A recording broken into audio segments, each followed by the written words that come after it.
These are the 7 steps that you need so you can go and do multi-million pound property developments.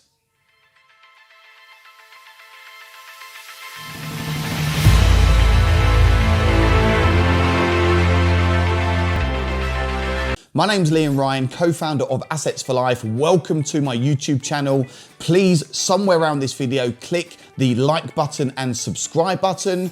And I'm gonna share with you now the 7 steps so you can do multi-million pound property developments. So today is a very exciting day because in the next few moments, we are gonna be heading down to Maidenhead, where I will be showing you our latest land development deal where we're currently building 26 apartments, and we also have a commercial space with a 10-year lease with Superdrug. So come with me, let's go behind the scenes and let's take you to the development. So here we are, we've just arrived in Maidenhead, and today we're also meeting up with our inner circle personal mentees to give them a tour of the site.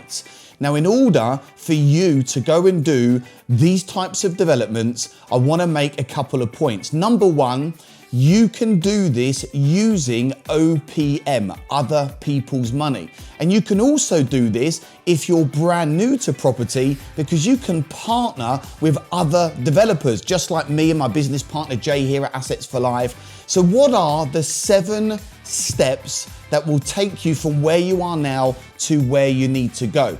Step number 1 is mindset. It's really important to understand the psychology of investors, the psychology of agents, the psychology of people that you're going to need in your power team. It's also good to understand your own psychology, because once you believe that you can go and do this, that's going to take you one step closer to achieving fantastic success. If you think you can, or if you think you can't, you're probably right. You don't have to be great to start, but you have to start to be great. And it's all about working on the confidence, working on the mindset, understanding that as a property developer, you bring a hell of a lot to the table. Step number 2, and this is my favorite step of the property freedom formula. This is the formula we've used to go from 0 to over 28 million pounds worth of property deals, and also many of my personal graduates that are with me today that have also achieved these types of results. Funding. People believe that in order to build a multi-million pound property portfolio, they need to have thousands, tens of thousands, if not hundreds of thousands of pounds in their bank account. Now look, you do need money for property, but you can do it the smart way by using OPM, other people's money. So this deal here in Maidenhead, we were able to go and get development funding for a very large percentage of the funds needed. And then the equity piece we got from private funders, just from one investor. And we only needed to personally raise £500 for this site. I absolutely love working with investors. It's a really great way of giving back.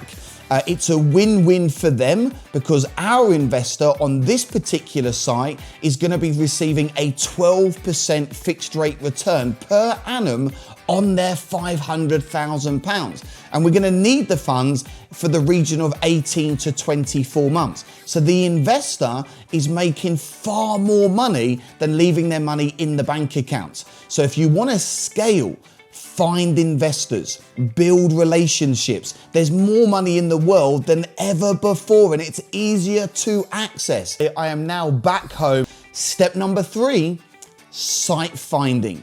You may have heard location, location, location. This development here in Maidenhead is perfectly situated. We are on the high street.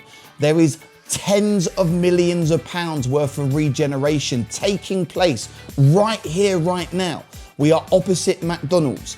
We are near Savers. We are near Costa Coffee. We are literally a 7-minute walk to the train station, and with the new Crossrail, you can get into London in circa 25 to 30 minutes. There is a commuter belt close by, good transport links. So finding the right deal in the right location and then giving the market what it wants. Here in Maidenhead, there is a massive demand for 1 and 2 bedroom flats. Perfectly located, site finding is absolutely essential. How do you find sites? You can go to commercial agents, you can go to estate agents, you can go direct to vendor. And one of the reasons why I absolutely love commercial conversions right now is simply because there is an influx of these types of deals coming to the market in your local area. People are now working from home. Companies, unfortunately, over the last 12 months in the pandemic have really suffered and they're closing down. There's opportunity with offices, with pubs, with care homes, with agricultural buildings, with barns, and with commercial conversions. Sometimes you don't even have to get planning permission. You can apply for permitted development. That moves us nicely onto step 4, which is appraisal. This is all to do with the numbers. And it's really important when you're doing your numbers not to fudge your numbers. Here in Maidenhead, we are currently sitting on a 25% profit margin on gross development value. The GDV on this site, once everything's done, is going to be in the region of about 8.3, 8.5 million pounds. And that's worst case scenario. So make sure that when you're doing these types of developments, you look for a 25% profit margin. You've got to take into account the build cost, the professional fees, the purchase price. You've also got to put contingency in place. My wonderful business partner, Jay Munoz, he is the numbers guy. He absolutely loves deal analysis. That brings us nicely onto step number 5, which is all about planning. Now, one of the things that held me back for many, many years was the belief that I needed to be a builder, an engineer, an architect, an estate agent. I'm none of those things. The last person that you want on site is me. The bloody thing would fall down. So what do you need to do? You need to make sure you build a power team. And this comes into planning. Get a good commercial broker. That brings us nicely onto step number 6, which is construction. I have no idea even how to change a plug or do a light bulb. My wife does all of that in my house. You don't need to be a builder. You go out and you find great builders, a main contractor, work with a fantastic architect, and your role as a professional property investor is to make sure they are doing the things that they need to do. You guide the team, you push the team, and what I love about construction is you find people far smarter than you that know exactly what they're doing, you pay them to do the work, and you manage the team and you take the profit at the end. The end is what we call the exit, step number 7. You've got to make some decisions. Are you going to build to keep? Are you going to build to sell? Now, where possible, we always like to keep units. It all depends on the profit. It all depends on the refinancing. So it's good to have multiple exits. And what I believe we'll end up doing here in Maidenhead, it's 26 units. I don't want to sell all 26. It would be wonderful if we maybe sell half and keep half.